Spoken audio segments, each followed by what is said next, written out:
की एक छोटे से गांव सुनापुर में सुबह की टाइम थी। लोग अपनी काम पर निकल रहे थे। कोई खेत की तरफ जा रहा था तो कोई हाथ में चाय लेकर बैठ रहा था। गांव के कोने में एक छोटी सी चाय की दुकान थी जहां रोज सुबह लोग जमा होते थे। उस दुकान का मालिक था लासो। लासो चाय वाला। लासो की चाय गांव में काफी मशहूर थी, इसीलिए हर कोई उसकी दुकान पर ही आती थी। पर धीरे धीरे कुछ ऐसे होने लगा जैसे सब कुछ बदलने वाले थे।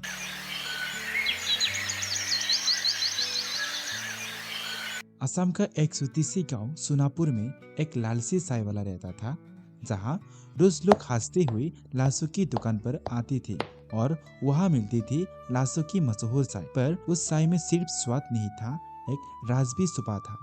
यह है लासो चाय वाला। आओ भाई आओ, गर्मा गर्म चाय ले लो। लोग हंसते हुए लेते हैं। लासो, तेरे चाय में कुछ तो खास बात है। बाबा, बस प्यार से बनाता हो। पर सच कुछ और ही था। ऐसे ही लासो की चाय पीकर दिन बीत रहा था।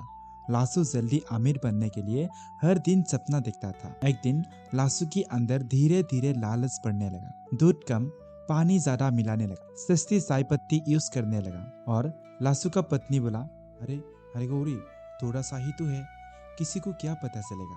लेकिन गलत बात कभी छुपती नहीं। एक दिन लासू की बेटा मुन्ना दुकान पर आती है। पापा, मुझे भी चाय चाहिए। ले बेटा। मुन्ना मजे से चाय पी लेती है और मुन्ना घर की तरफ चल पड़े। कुछ देर बाद मुन्ना का पेट अचानक से खराब होने लगा। माँ, मेरा पेट दुख रहा है।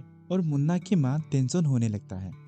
मुन्ना की तबीयत अचानक से खराब होने से गांव वाले इकट्ठा होने लगता है। गौरी ने बोला, मैंने मैंने तो बस। लासो, तुमने पैसे के लिए लोगों की सेहत से खेल लिया। सुनो गांव वालों, आप कोई भी लासो की चाय नहीं पिएगा। अब लासो के पास ना ग्राहक था ना पैसा, सिर्फ पछतावा था। अगले दिन लासो ने महसूस किया, मैंने मैंने पैसा कमाने के चक्कर में अपने ही बेटे को नुकसान पहुंचा दिया। मैं कितना गलत था। अगली सुबह लासू ने एक नया फैसला लिया और इसका बाद लासू ने बाबूजी के पास माफी मांगने के लिए गए। बाबूजी ने लासू को सुबह देखते हुए कहा, लासू, तुम इधर। मुझे मुझे एक मौका दीजिए बाबूजी। अब मैं सिर्फ ईमानदारी से काम करूंगा। सुधारने वाला ही असली इंसान है लासू। अगले दिन फिर से लासू की दुकान शुरुआत करता है और धीरे धीरे लोग वापस आने लगता है। आज चाय का टेस्ट चर्च में अलग है लासू भैया।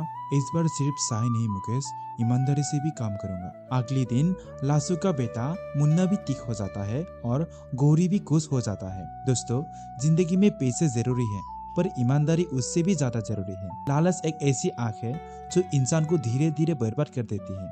इसीलिए कभी भी अपने फायदे के लिए दूसरों का नुकसान मत करो। अगर आपको ये कहानी पसंद आए तो लाइक करें, शेयर करें और सब्सक्राइब करना ना भूलें, क्योंकि हम ऐसे ही दिल छूने वाली कहानियां लाते रहते हैं। शुक्रिया।